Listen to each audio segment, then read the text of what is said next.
Hello, hello, hello, everyone. Welcome back to another episode of ReConnect with Plant Wisdom. It's me, Tigria Gardenia. How are you doing today?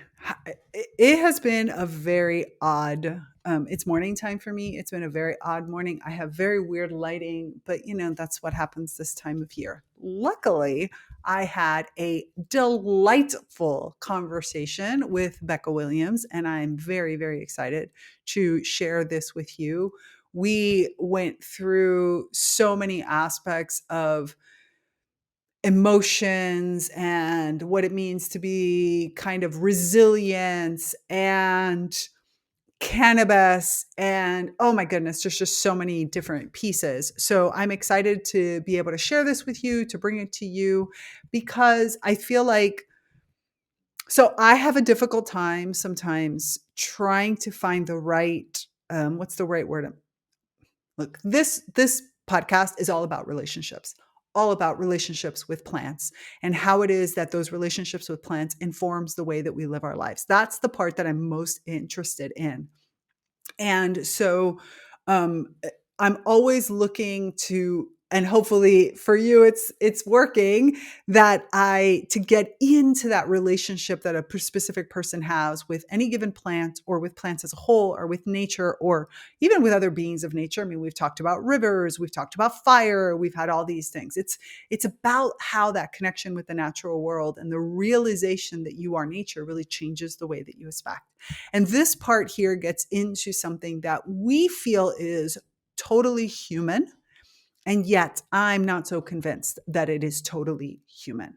I feel like it can be partially human. Like, I don't know. It's a really good question about it. So with that, I'm going to let you decide how it is. I'd love to hear your thoughts in the show notes. And please, while I'm here, remember to like, subscribe, share, all those types of things that let whatever it is that you're listening to know that there are people that are very interested in this podcast and in what we have to say, because that's really what supports and what allows this podcast to continue forward. It is your support and also your comments, your questions. I love receiving comments and questions from you because I'm always so curious as to how you approach it. And given that this is a topic that's a little bit harder sometimes for me to navigate, especially all of the work with, there's a very fine line, very, very fine line between using plants as medicine, whatever plant we're talking about, whether we're talking about, cannabis like we are in this episode, or whether we're talking about fungi of all sorts. There's a very, very fine line between just using and blindly using in order for escapism and all this stuff, and working with. And I'm looking always to find the working with, but I need your help to find where that line is. So the more feedback I get from you, the more questions I get, the easier it is for me to know what it is that you're most interested when I have a wonderful guest like this today. So that's my little spiel for now. I'm going to stop and I'm going to introduce you to episode 133, Emotional Liberation with Cannabis. And this is with Becca Williams. Welcome to ReConnect with Plant Wisdom. I'm your host, Tigria Gardenia, nature-inspired mentor, certified life coach, and the founder of the Naturally Conscious community. For over a decade, I've been known as a world ambassador for plant advocacy, working closely with plants to share their practical wisdom to help you consciously embody the elements of life that nourish your evolution. In this podcast, I delve into ancient and modern knowledge from biology to spirituality about the wondrous ways of plants. Together, we'll explore how ecosystem thinking helps you overcome limiting beliefs, understand the true nature of relationships, and live an authentic, impactful life. Becca. We've already been talking for about an hour, to be honest. We had all these things we wanted to get out of the conversation, but now we're going to get into the meaty part of the conversation. And I'm just so excited to share with everyone. But before we start, can you tell everybody who is Becca Williams? Well, I am Becca Williams, and I'm what we call an emotions therapist. So I'm not a traditionally trained therapist. I focus on emotions, and we can talk a little bit more about that. But why do I do that? So I help people with emotional and trauma release. So I help stressed, stuck, traumatized people process and release self-defeating emotions and pain. Of course, I mean, emotional pain is huge, so that they can effectively and gracefully handle any personal or interpersonal situation. And so the bottom line is that I support people in becoming emotionally resilient. And then, as I like to say, we're able to surf the waves of uncertainty with grace and perseverance, and that's everything. And you don't start out. It's like getting on a surfboard and trying to surf, and you're falling down all the time, but you keep doing it because you want to excel at this. So we all want to excel, or the people who come to me want to excel at emotional resilience. And so this is what it's about. Emotional resilience in your personal relationships, your professional relationships, most importantly, your inner relationship with yourself.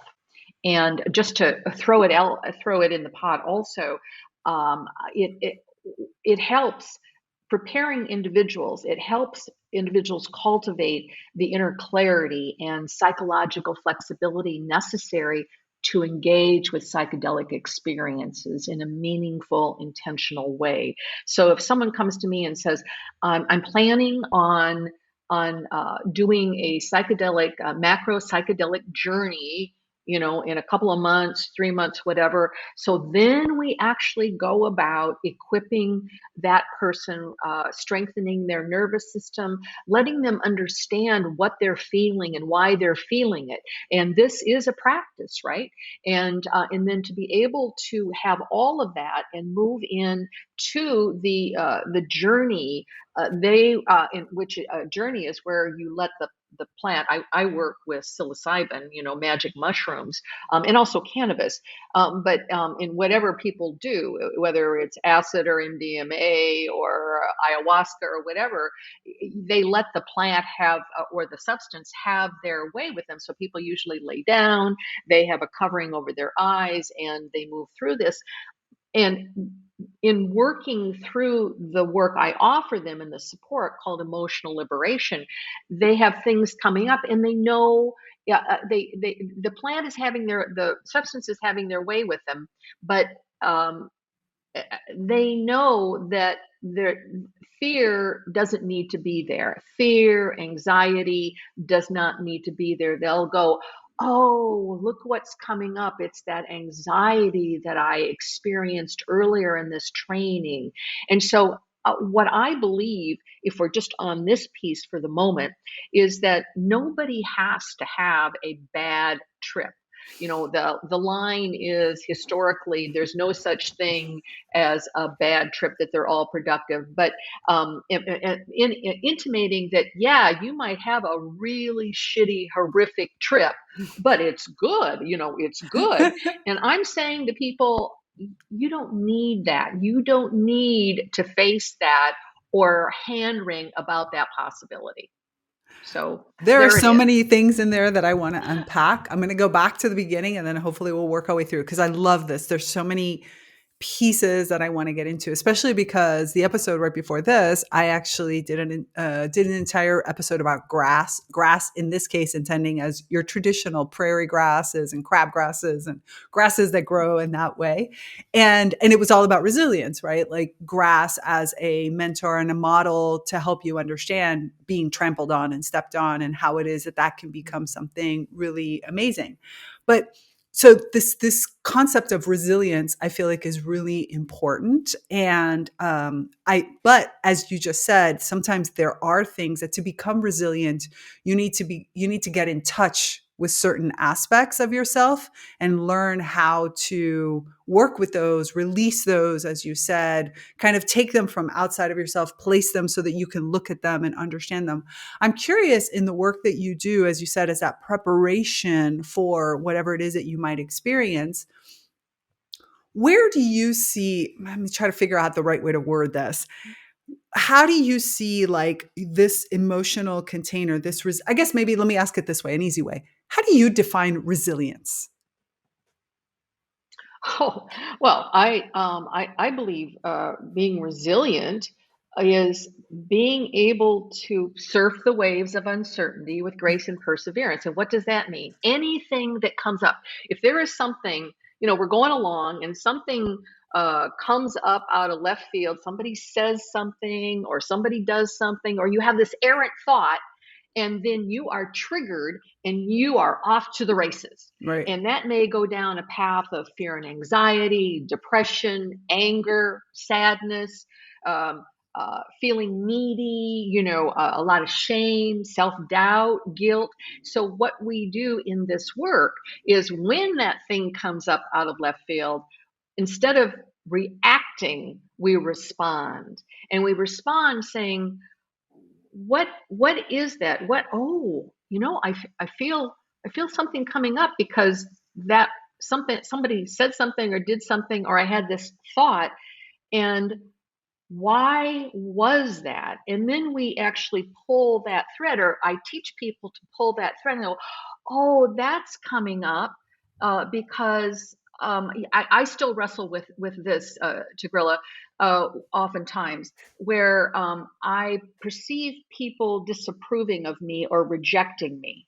And so I can say, oh, that feeling, that unsettling feeling is because this person I was getting to know has totally ghosted me.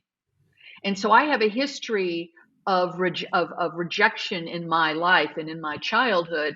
And so that rears its little thorny head. But for me to be able to go, oh, I see that. Yeah, I see that. And so then we have practices that are able to bring us back to the center and bring us back to a place of where we can just move on from there. That's resilience. I love that. And that's what I oftentimes, there's this entire movement in psychology called positive mental health, because every time we say the word mental health, we're almost always referring to negative mental health, when in reality, there is this entire positive mental health. And resilience is a very big part of that, right? Positive mental health means it doesn't mean I don't experience moments of depression. It doesn't mean I don't get triggered. It means, though, that I am able to deal with it. I'm able to know that I can deal with it. I know that I'm going to be able to bounce back, or I'm going to be able to find my way through it. I have this inner trust because I'm actually overall in a good space. I am flourishing rather than languishing. And then from that flourishing state, I can go into the pits, into the darkness, into the shadows, into whatever it is that I'm experiencing in that moment, with the assurance, the inner assurance that I'm going to walk out of it. And that's that resilience that you just talked about, right? Of knowing that I'm going to get into it. And that's a perfect framing. And at the same time, that does not happen overnight. Absolutely. We all have, we know now, all of us have been traumatized to a certain degree, either a little or a lot. And I, look at it on a scale. And I was way down here. I mean, I had a lot of trauma growing up in a very dysfunctional family, and it was very dangerous. There was abuse involved, and unpredictability. So I grew up, I went into adulthood, and I carried that with me. Now, there are others who, I mean, we found that maybe the parenting was wonderful, and mom and dad were busy with something, and the infant, something happened, and the infant started crying, and nobody came to comfort the infant. That's trauma. That can be trauma depending on the individual. We are all so different. So, what you have said and how you respond, how you learn to respond, can take a little or it can take a lot, Mhm. and that's okay. And the work that I do in emotional liberation, it's a set of it's a set of tools that we put into place so that we continually strengthen our nervous system while learning. So the nervous system, so when these insults come, we're just not bowled over. I taught a class earlier this year. The Shift Network, which is the largest platform for wisdom teachers, asked me to teach a 7-week course in regard to this, and as it related to using cannabis as a tool. And so when we're calling up the difficult emotions through and I also bring in kundalini practices that stir up it stirs up the trauma so that we can actually invite it up, and that is so close for a lot of people. The trauma is so close to the surface that even a slight breathing brings it up. And if we haven't strengthened our nervous system, conditioned it to the point of where we can go, oh, here it comes, I feel it, okay, oh, oh, it feels so awful, but I'm gonna do it, I'm gonna let it come through, as opposed to, I can't do it, I can't it, oh my god, I can't do it. So the difference in the 7-week course where people were like that, and then at the end of the 7-week course they were writing me, and they were talking to me in regard to how different it is. So it can happen quickly. The conditioning of the nervous system and the understanding of what we're feeling and why we're feeling it, and giving names to these to these feelings is huge, because we have not learned what we're feeling. And that's why at the beginning, when I talk about what I do, I say, stressed and stuck people. That's stress is this term in our society that really has no real meaning. It's a mix. It's an emotional mix that we don't have the wherewithal to parse it through. Yeah, I'm anxious, and I have this self-doubt about me, and I get so angry, and I'm really sad, but they're not able to do that. It's just, I am so stressed, or I feel so stuck. So really being able to put names to it is vital. Mm. Yeah, and what I love about, like, how you're talking about it is also it does take this kind of creation of a personal self space, a personal safety around you to allow yourself to be in whatever it is that you're experiencing, so that you don't, like you said, hold it back. Because that I think is really the number one self-inflicted trauma that people experience, which is, well, I'm just going to have to, like, pretend it's not there, or hold back from it, or put it into a box. I hate all these types of terms. That really is the, I'm not going to deal with it now because I'm supposed to put on a straight face, or I'm supposed to be strong, That's or right. all these types of Yeah. things, which in reality is just a form of self-torture. It's It is, but it's who we have surrounded ourselves around. mhm, Because if we're starting to feel this healing, and then internally, and then we go out there, and we have the same toxic relationships, the same dead end job that we really hate. It's One of my students called it the shaken snow globe effect, and it's like, I know what I want, or I thought I knew what I wanted, and then they go out and their partner is saying, and their family or the friends is like, we don't like this new you, because you're being assertive and you are drawing boundaries, and we need to be able to walk all over you. So stop it now. And that's where there's a whole nother conversation to gorilla around, what do I do when I'm actually awakening? That's the exactly. term, that's the spiritual term. When I'm awakening and I still have this stuff, all these people in my life that has certain toxicity. So then the next step is starting to sort it through. And then that can be a very lonely place, because what happens is we're dropping off those friendships that we used to have, or that we thought were friends, or the family of origin who we grew up with, and they're just they're trashing us too. So we learn, maybe we need to do an arm's length distance from Mhm. our family, and maybe move on from some of our friendships.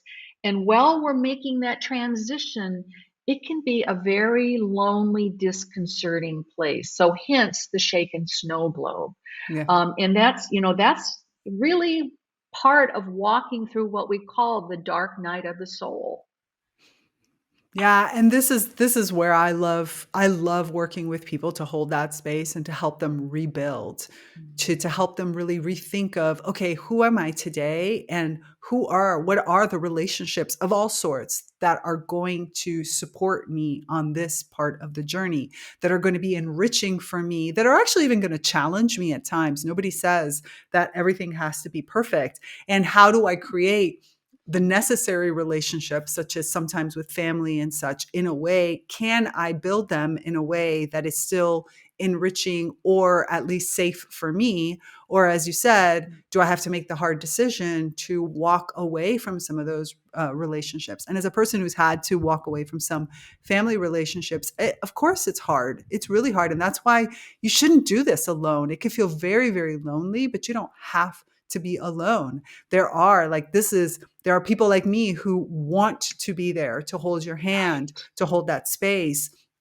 to let you be a sounding board and to create a new community that is going to support this person that you've become. And I feel like it's so important to let people know that this is that process. And it's okay because to break off or like to remove all those veils that we have and to remove all that conditioning, you need to question everything. You need to be able to give yourself that permission to question everything. Like, do I actually like it when that person talks to me in that way?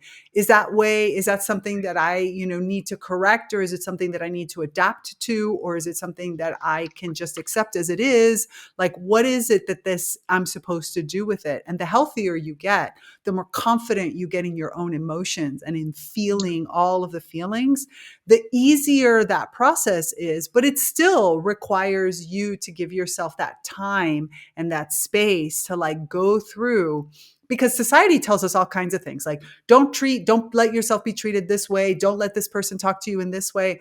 Nature instead has so many other kinds of relationships, and when Mm. you evaluate each relationship on its own, it really does help you understand what your emotions and what your body and what your environment is telling you. This is what's good for me, not what society tells you, not what somebody else tried to teach you.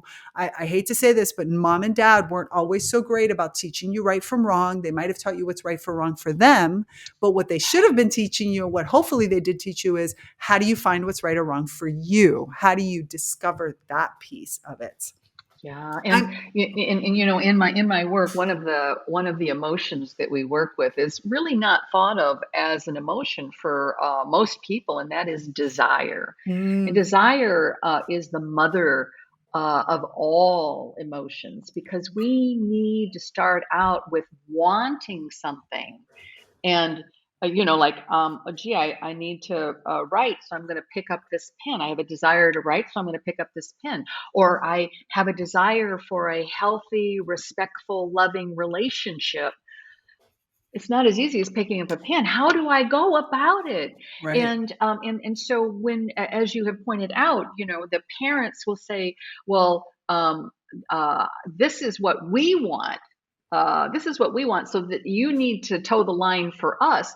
And so no one ever invited me to ask me what I desire. Hmm. And anger is part of that. As a child, it's like something that makes you angry. You're sifting out what I want and what I don't want. But parents don't want you to be angry. You be cute. You say cute things and be happy and playful. But if you get angry, we don't want any of that. Exactly. So it's no wonder we don't know what we want or how to go and get it. And so what you're talking about in all your wise words is really resetting oneself to do that. Yeah, and And that that full that's the range of emotion. that's the portal to happiness. Absolutely. And I'm glad that you brought up desire, because I do think, in addition to like the full range of emotions that you were mentioning and how important it is for you to learn both the constructive and the destructive parts of every emotion, which are not good and bad. Constructive and destructive do not amount to good and bad. They amount to two polarities, two useful tools that once you understand how the emotion works, you can figure out where to apply them, because you could be constructive and in certain environments that's actually toxic, because what you should be doing is destroying that piece. So it's really important to get that range. And I love that you were talking about that. And also the fact of desire, because it has gotten a bad rap. The idea of I'm not supposed to want anything. And it's like, well, no. Dominator actually has a class on how to desire. It's part of an advanced level of like that we teach, which is learning that desire is the first step necessary for a magician to be able to create in the world of form.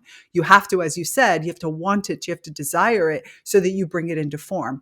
That doesn't mean that there's an on a conversation to be had about attachments and about the form and about all kinds of stuff. But desire is a really important emotion that most of us are conditioned out of. Like, it's okay for some people to desire certain things, but don't desire it too much. And oh, don't be thinking about money because then it's going to make you arrogant. And don't desire like success and visibility because that's going to say that.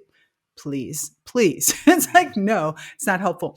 I am curious as to, in this work, what led you to working with plants and fungi? Because, there's lots of avenues that you could take in order to get there. But obviously, my question is always like, who was whispering in your ear? And when did cannabis say, hey, stop just smoking me for fun? I could actually be useful for something else. Yeah, which yeah, is really what Key does. Like, Key has this thing with people. I have already talked to so many people who it's like got the tap on the shoulder and like, stop just smoking me for fun. I got other shit to do. I need to work with you in other ways. yeah. Interestingly, I have had a relationship with her cannabis. And then back then we used to call her marijuana, right? Exactly. And then that was drummed out of the. And I have there was a woman who has passed, but she wrote a few books on cannabis and spirituality and cannabis and yoga, and we would have these long, enduring conversations. And she said, I don't like the word cannabis. It's too clinical, too straightforward. Whereas marijuana, and if you pull that thread around marijuana, that was the whole drug war, making up stuff about this prejudice and bigoted, using marijuana. I mean, I've done videos on this, and marijuana is was it a Spanish, beyond Spanish term, and then it came to be marijuana. And marijuana, she always said, had a magical feel to it. It was really the essence of the plant, and I love that. But in my work as a clinician, I can't use the word marijuana.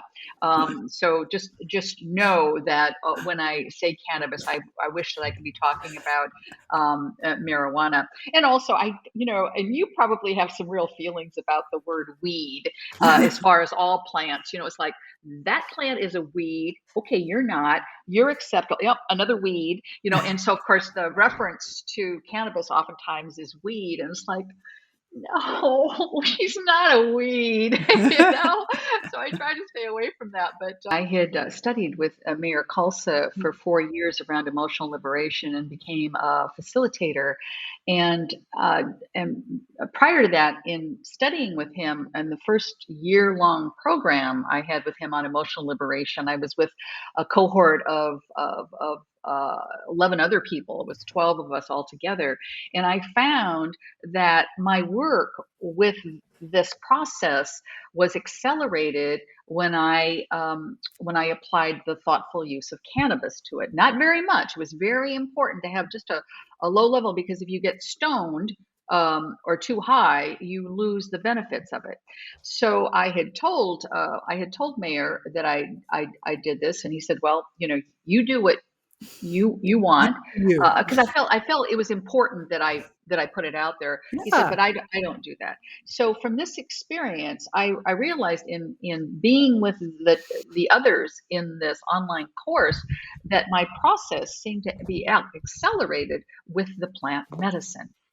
So when I started teaching this in groups, and I always like to teach it in groups, and this one was it was always, I always teach it with plant medicine, so the cannabis. So a lot of plant lovers, the cannabis plant lovers, engage with me on that, and they also had accelerated um,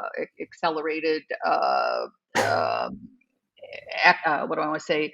Um, healing, accelerated healing. They had accelerated healing because I believe of the cannabis.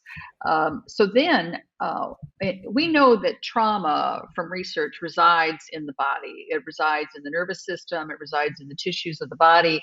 But from a yoga perspective, we also believe in the energetic body, the emotional body, and truly, that's where the trauma also resides. I do believe, and so what I found in my own work was, and as I mentioned earlier, I came from a deeply traumatizing background in childhood.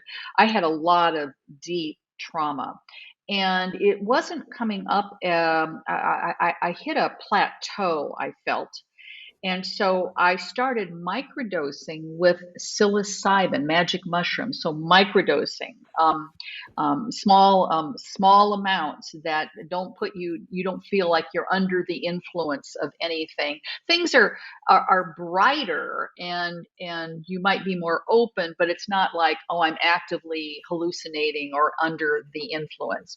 So I started teaching that also, but for my own personal practice, I started microdosing. And it actually took me up to the next level of processing and release. And so heretofore, I incorporate both plants as tools in my work. Microdosing, you can say microdosing cannabis and psilocybin. And so that brings us up to the current status of what I'm doing. And have you? I'm so curious. So I'm probably going to ask a few provocative type questions. But for example, somebody here in Damanhur who obviously before becoming a Damanhurian was somebody who also worked very closely with cannabis, mostly by smoking. And afterwards, he decided to try and experiment through some of the work that his personal development work that he was doing, to actually listen to the music of cannabis. So he had a cannabis plant and he used the music of the plants device, which is a device that allows the plants to make music. And he used the music of the plants device to allow cannabis to connect with him through that Mm, mechanism. And he mm, actually had very interesting such that his response and the results that he ended up having, he said, I don't need to smoke cannabis anymore. Not to say anything, there's nothing wrong with smoking cannabis. That wasn't my point. My point was just like, I'm curious as to, I've had multiple people on the show that also work with both microdosing and with other types of mm, with other different medicinal plants. I'm just curious as to how much now, as you've now worked with cannabis for such a long time, mhm, are you have you been able to consciously like bring cannabis into the conversation? In other words, what is the relationship you feel like you have, particularly? Then we can talk about your work because I'm kind of curious for yourself. Where how are you and cannabis like working together on this? mhm. Well, so it goes counter to the framework that we have out there Yeah. in culture and society, where there's recreational cannabis, Mhm. or adult use as we call it now, because recreation sounds too much like children in the playground, and then I like medical. being a child on the playground. I don't wanna be a child on the you, playground. you just don't want to encourage children to do That is that. a true So statement. we I'm good with so that. uh, so we call it adult use, Adult use. and then medical cannabis. But the truth, and spirituality. So the truth of it is that it's all, if you will, medical. Right. The first wave, I like to say we're in the third wave of cannabis. So the first wave was, get high and go out and be in nature and go walk or giggle or whatever, be lighthearted. And then medical, there was the second wave of, if here's what ails me, so here cannabis will repair that or heal us from it. And the third one in which I roam is spiritual, so cannabis and spirituality. And for me, I see that takes on different dimensions, depending on whether I want to be outward or inward. And when I do this work, I encourage people to go inward, because what we're doing is focusing inwardly. And it's really a training ground, Tigrilla, as in, absolutely, I can do this without the plant medicine anymore. I I like to have that feeling with cannabis, and so I often do it with her, um, or microdosing. Now I haven't microdosed for a while, but I'm really, talk about emotionally resilient. That's where I am, and when as teachers, and I'm sure you would agree with this, we are on a spectrum of growth, just like everybody else. Um, you know, I may be here and somebody else may be here. That allows me to be an effective teacher for them, because I'm teaching them to move here. And there's always others who will be, more, what do I want to call, awakened or enlightened further down here. But when we work with the emotions and become resilient around them, I think enlightenment, and of course that's all left to speculation, but I truly believe enlightenment is about emotional resilience, that whatever comes up to hit me, I can just surf that wave and move on. And um, even the Dalai Lama has talked about what he's sad sometimes. Sad, as you have pointed out, around emotions. These emotions are important. We're never sad about losing something that we don't love, and Right. so it's very important for us to say, "Oh, I am so sad that that person, that animal, that thing is gone in my life." And we need to note that the reason why we are grieving is because we loved it. And loving, that's why we're here on this earth, is, in my belief system, is to learn how to love first ourselves. We can do it at the same time as we're learning to love ourselves. We can also become stronger in learning to love others in a very innocent, pure form. So I digressed, and lost my train of thought. It's all Uh, good.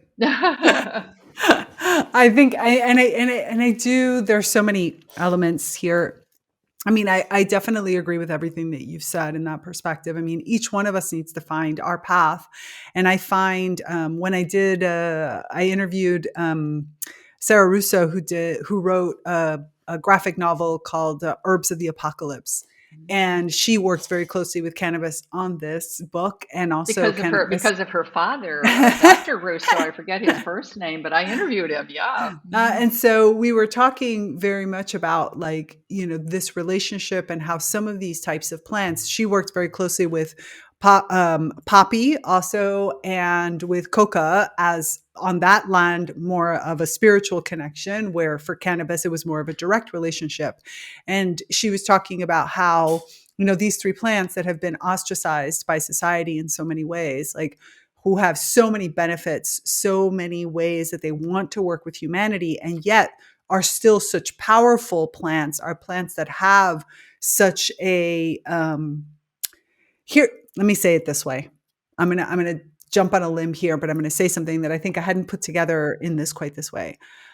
I feel like these kinds of plants have the ability to help humanity through some of humanity's strongest, most gaping holes that they have. Has an opportunity to get into there in a way that's not painful, in a way that is soothing. And unfortunately, our human desire for a quick fix, going back to that concept, means that rather than seeing the blessing of, it's kind of like anesthesia, right?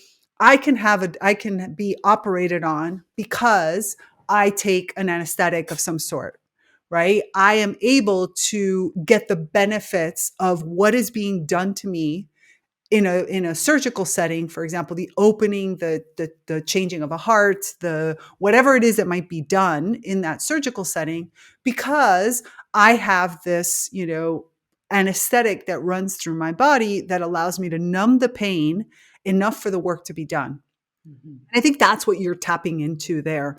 It is working with cannabis in the way that you're working it, or psilocybin. Well, let's talk cannabis first. Allows Mhm. that kind of sharp pain that you might feel when you go into this trauma type work to be a little softer. And if you do it exactly the way that you were talking about, this small kind of almost microdosing, let's go and use that term for cannabis, it has this effect of like, hey, don't be afraid. We're going to take away the sharp, sharp pain of this so that you can then feel a little bit more comfortable of saying, okay, I'm going to go in and explore, kind of like I don't feel the sharp pain of a cut across my stomach or chest or wherever it is, and a doctor is able to then go in and like touch your organs and repair things and do things.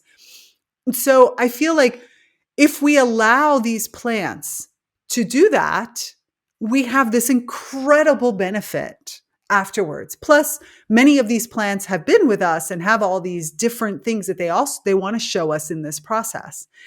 If instead you go the opposite way and say, look, I don't want to deal with this stuff. I'm just going to numb myself out, a same as, an anesthetic that I continuously do, then you're never going to get to the healing. And I Right. think that this is a really important concept, that is, all of these plants are here to show you different ways. And they don't want to make you like just feel pain for the sake of feeling pain. So to a certain extent, whether we're talking about cannabis, or we're just talking about chamomile tea, right, which is still comes from a plant, there is a soothingness so that then I can show you more clearly what you need to see. I'm going to just take the edge off for a second, and then I'm going to give you space to do the work. And it doesn't really matter if you're using cannabis or chamomile tea, right? Depends on what your body needs, how your body reacts to it, how your body is moving through it. And I think we need to stop demonizing any one specific plant or fungi or anything. And then you take on top of that the fact that these intelligent beings, again, whether we're talking about chamomile, or whether we're talking about cannabis, or whether we're talking about psilocybin, have this, psilocybin has this way of also then showing you a picture, helping you from that state of calm to see things that you haven't been able to see clearly without the jerk reaction that you might experience in the kind of waking world, because you are in a traumatic state. And I think it's just important for us to recognize, like, where do these beings want to work with us, and which is the right being for you? For you, as you've, developed this, you've had this relationship, you've chosen this plant and this fungi because they have a relationship with you, because you know how to work with them, because they help you understand the dosing, how it is, how long to use it, all these types of things. For somebody else, it might be chamomile tea, right? It Mhm. might be mint. It might be, go out and spend some time with rosemary. It might be whatever. It's almost like you're being it's like choosing your teacher. Some teacher is going to be cannabis. Some people are going to feel like a teacher is better, aloe or whatever. And just the same as the human teacher. Find that combination that works for you. That is the most important piece. I agree, and it reminds me of how I teach the use of cannabis in this work, because if people, so we have ideal, we have terpenes. There's a science around terpenes, which are Yep. the oils, essential oils, and that's coming along, but in order to understand, yeah, like a wine sommelier, you can actually smell it Mhm. and understand what the terpenes are in it. But that's kind of advanced. So what I like to work with for regular people are the two cannabinoids, THC and CBD. And CBD is very important because it relaxes the fight or flight response. Yeah, the So parasympathetic. if we're doing this work and we're calling up emotions, the CBD can come in and just quiet everything down so that we can do that. Now, the THC amplifies the emotion so that we can work with it. So when you put those two together, it's a very powerful synergy. Now, some people who have the trauma that's so close, I just suggest they start with the CBD, just the CBD, because they don't need to tease out the emotion because it's right there. We need to figure out what it is and why it's coming up. But the CBD will allow that. The other piece I wanted to say to what you were talking about is that people use cannabis. Cannabis works in all kinds of ways, and one of them is, I think you even use the word numbing. So if we are so overwhelmed by our life, and this is sort of a stereotypical from the 60s and 70s, where people would just get, you see somebody sitting down in the basement and getting stoned out of their mind. Well, what's wrong with that? What I like to say is that there's something in their lives where they just have to settle in, and whatever it might be to cannabis in that instance kind of embraces them, like cocoons them while they're working through this, maybe at a very on a very mystical level even. And then she can move back and allow people to move into another realm of their life when they're ready. Now, having said that, I do not like the high dose cannabis. They've turned it into, I call it crack cannabis, Yeah. where it's 30% THC or whatever. So you just get as out of it as you can. But the beautiful part about cannabis is, unlike prescription meds and other drugs that have lasting hangovers. I mean, SSRIs change your neurochemicals. And so when you're ready to get off an SSRI, doctors can put you on it, but they have no idea how to taper you off of them. I mean, that's a big deal with people who are on mood managing medication. That I think I'm ready to get off it. Well, then they don't have anybody to turn to help them get off it. But when you're talking about cannabis, it's like, there are no side effects. I mean, you move beyond that and you're okay, and you can do whatever you want. People have come to me during my training and said, "I would this be okay for me? I don't have a relationship with cannabis anymore. I have a fraught relationship with cannabis because I had to become dependent on it, and is it okay if I use cannabis then in this practice?" And I say, move forward with wisdom. And you're with me, and I will support you in this. And maybe it's just CBD to begin with. Or maybe you want to get used to the practice of emotional liberation and all that involves. Learn what you're feeling and why you're feeling it.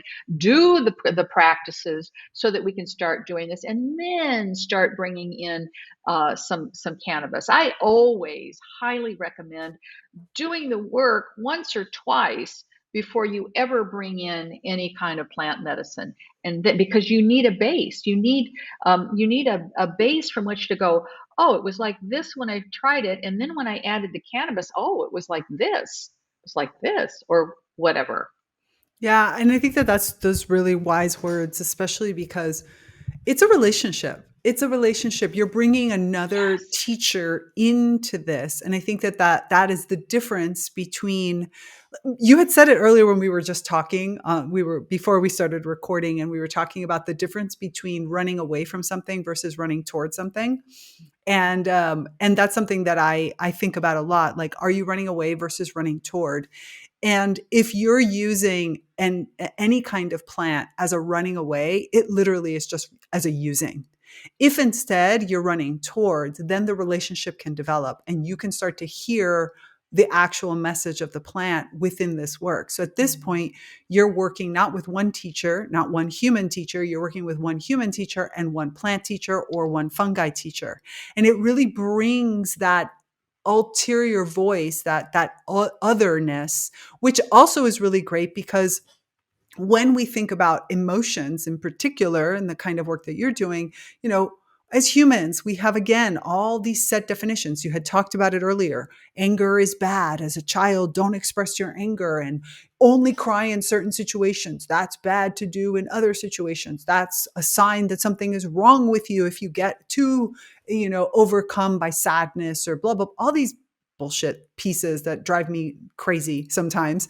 And yet, plants who have some form of emotion, we don't know what those are exactly, don't have those definitions. So when they step into the picture of something like what you're talking, plus I'm still convinced that the original trauma we're all suffering from is separation from nature. So anything that brings nature back into this is great, because I think that that's the original trauma that most people are suffering from. The moment we stopped realizing you are nature, everything started to look a little differently. So the idea of like bringing in and walking towards a plant partner in this, walking towards whether you might not be ready to be able to have a dialogue with cannabis in a way like the way I dialogue with any plant or cannabis of such. But by using this kind of safer mechanism, smoking, then I start to enter into a relationship with you, and I am giving you permission to come into my process and be another co-teacher on this and work with me in this way and show me, like you said, your wisdom, and also give me that dosage, like maybe. And the moment I think I'm going too much, which means escapism, okay, dial that back because that's not useful. That's running away. Okay, when am I bringing it in? So I think these are really important factors for people to think about a little bit as they're working with this. Is like, you're opening yourself to a relationship with another being who doesn't have any judgment on your feelings, who doesn't think about you in one way, shape, or form, who doesn't worry about your status symbol or what other people think of you or any of these types of pieces, is instead a safe companion who is a part of you because you are nature, and who's holding the space and who's showing you alternative ways to look and experience the world. Beautiful. Well Right? said. Yeah. And so, Becca, as we wind this up, tell everybody, where do they find you? How do the people find you?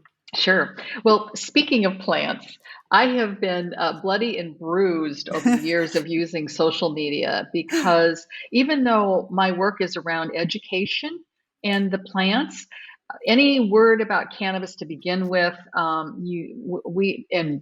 there's countless accounts and people who have been shadow banned or banned Right. outright, or I always invite everybody to Grilla to just come to my website.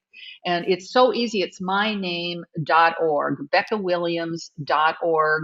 And you can find out everything there that you need to know about my work, how to go about engaging with it. I regularly am doing cannabis elevation ceremonies online, and I do that complimentary. So it's just my gift to the community. But if you want to work with me in a group, I have that availability. I do retreats, and it's all described at my website, BeccaWilliams.org.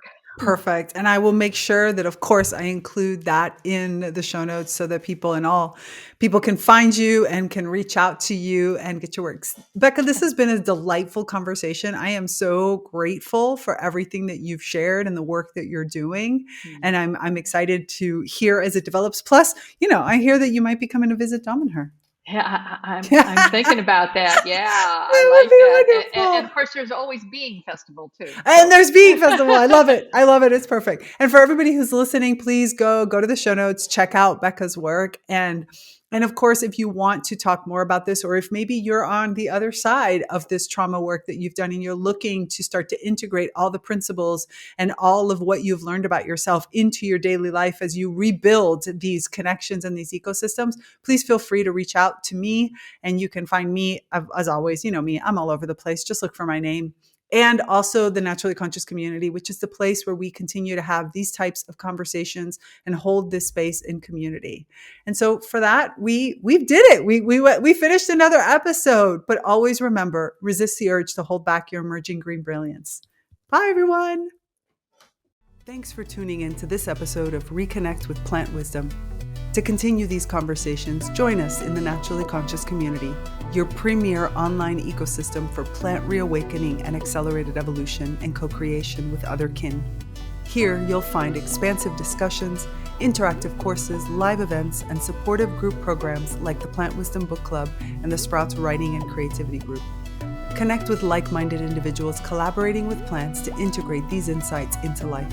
Intro and outro music by Steve Shuley and Poinsettia from The Singing Life of Plants. That's it for me, Tigria Gardenia, and my plant collaborators. Until next time, remember, resist the urge to hold back your emerging green brilliance. I'm out. Bye.